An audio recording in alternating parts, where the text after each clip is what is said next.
We will start this presentation with the procedures and checklist part of the presentation.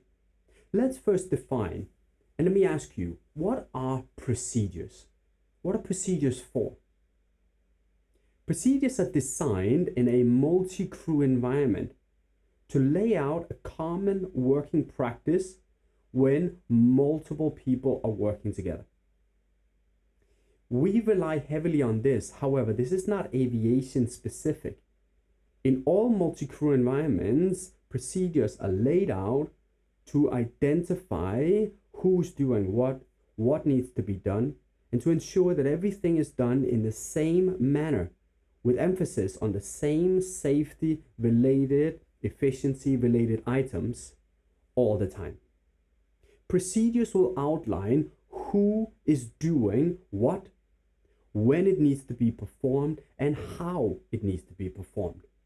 We study this in detail during our type rating course, and this will be the introductory lesson to just that. But during your type rating and during your line training, you will be emphasizing this continuously until it is just second nature. Many of the procedures that we use, they have associated checklists. Checklists are listed items that need to be performed in a specific order by a specific person.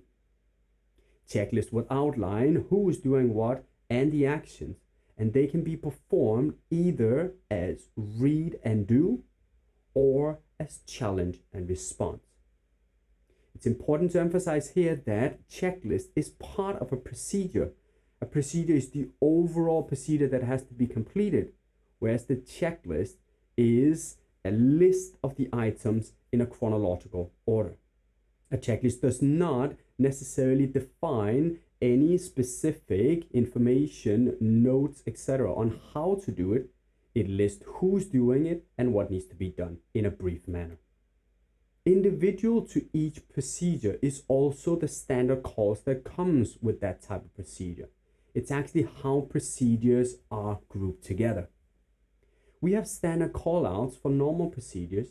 We also have standard callouts for supplementary procedures and for abnormal and emergency procedures.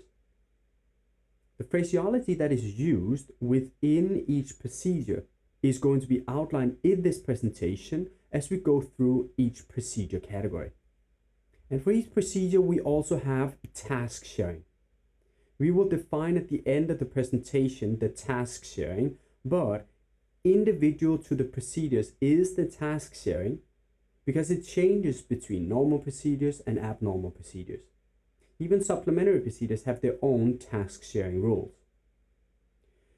What all procedures have in common is that these elements are all part of all procedures.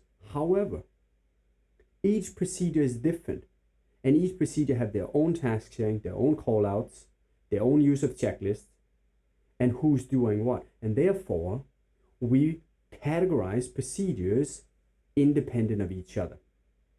The Airbus procedures, as it was described in the APPI briefing, has certain categories, and they have been divided into normal procedures and abnormal procedures.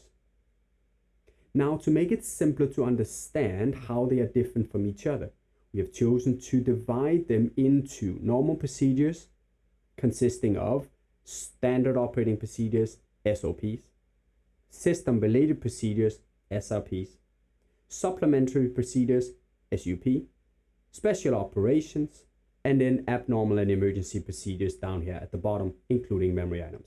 And this is the order in which we will now be going through the individual procedures and how the procedures are going to be presented to you. You're going to find the exact same order in your manuals, both in the FCOM and in the FCTM.